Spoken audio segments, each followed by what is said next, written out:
Jadi kali ini kita akan menganalisis atau mengkritik sastra puisi. Nah, sastra puisi yang saya ambil itu dari Surat Kepada Bunda tentang Calon Menantunya karya W.S. Rendra. Seperti yang saya tampilkan di PPT, ini adalah seluruh puisi dari W.S. Rendra. Nah, kritik yang pertama itu dari penyusunan baris dan bait dalam puisi. Berdasarkan jenis tipografinya, puisi ini termasuk jenis puisi dengan tipografi teratur dengan jumlah baris dan bait yang tidak sama.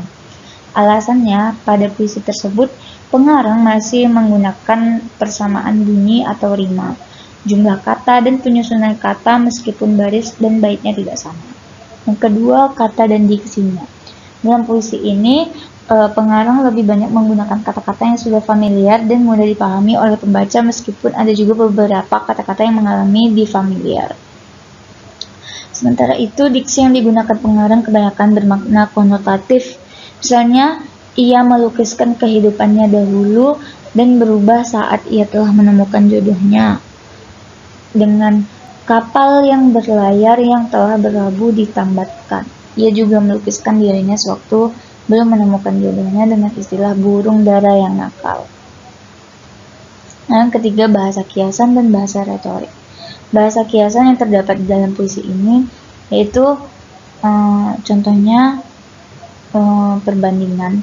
Seseorang yang bagai kau dan bagai bunda ayahku melepaskannya untuk mengawinimu, bagai dulu bundamu melepas kau. Lalu ada metafora dalam contohnya, dan berganti dengan sendal rumah yang tentram jinak sederhana, lalu burung dara yang nakal.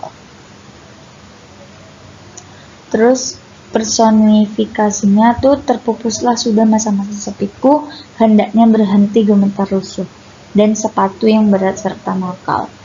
Lalu ada hiperbola, contohnya jalan-jalan yang mengkhawatirkan dalam hidup lelaki yang kasar dan sengsara, kini terbang dan telah menemui jodohnya. Lalu ada repetisi juga, contohnya begitu kata alam, begitu kau mengerti. Apabila telah dimengerti, apabila telah disadari. Lalu selanjutnya ada rima, aliterasi, asonansi. Rima, persamaan bunyi akhir kata terdapat antar baris dalam satu bait terdiri dari rima awal, tengah, akhir. Rima dalam puisi ini kebanyakan berupa rima akhir. Contohnya pada bait pertama, mama yang tersayang, akhirnya kutemukan jodohku. Seorang yang bagai kau, sederhana dalam tingkah laku, dan bicara serta sangat menyayangiku. Bait tersebut rimanya ABB AB.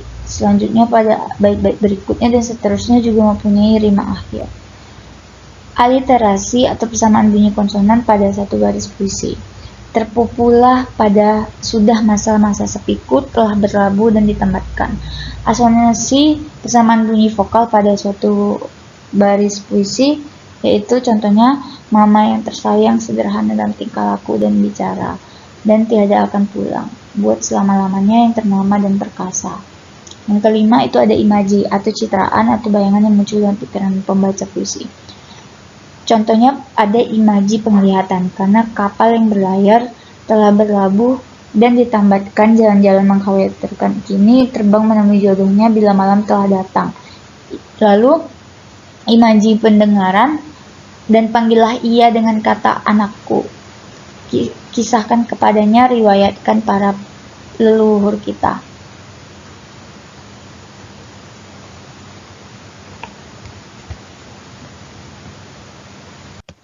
Nah, puisi Surat Kepada Bunda tentang Calon Menantunya adalah sebuah rangkaian kata dari Rendra sebagai seorang anak yang telah menemukan pujaan hatinya dan berusaha mengungkapkan niat tulus kepada sang bunda agar bersedia untuk merestui dan menerima sang calon istri yang diidam-idamkan sejak lama. Realitas sosial yang diungkapkan sangat lugas dan memberikan pengajaran kepada pembacanya tentang bakti seorang anak pada ibunya, sebagai bentuk respon positif atas peristiwa banyaknya anak yang kehilangan nilai hormat pada ibunya.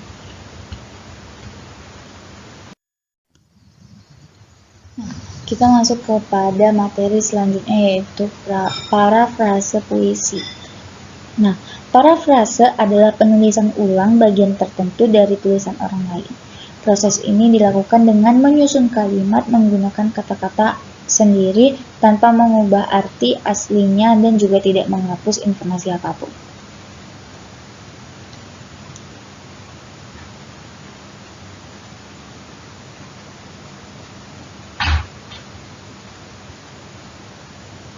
Adapun ciri-ciri parafrase, yang pertama itu parafrase memiliki tuturan bahasa yang berbeda dengan teks asli sebelum diparafrasekan, memiliki teknik penyampaian bahasa yang berbeda dari sumber aslinya, makna dan isi tuturan tidak berubah dari sumber aslinya.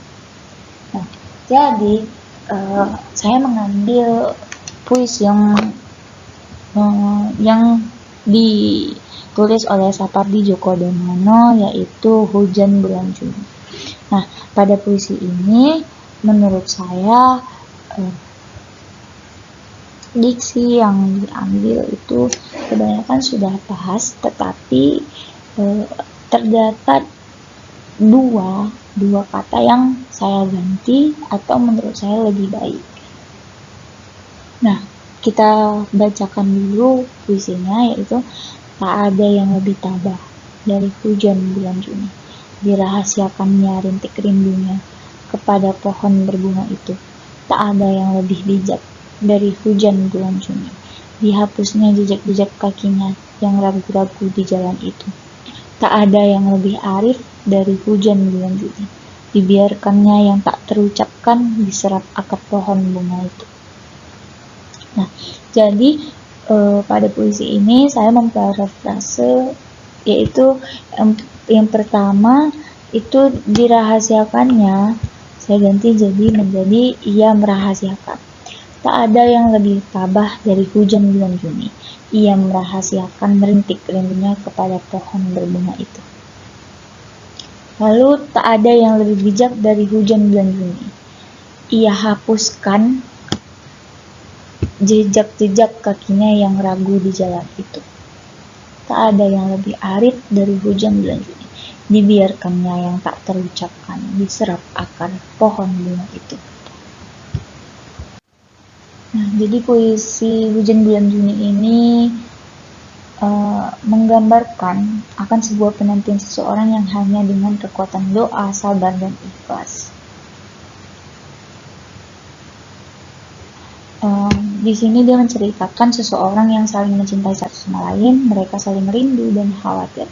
Namun mereka mampu menghilangkan rasa kekhawatiran tersebut. Mereka juga cerdas dalam menahan rasa rindu, meskipun tak pernah terucapkan.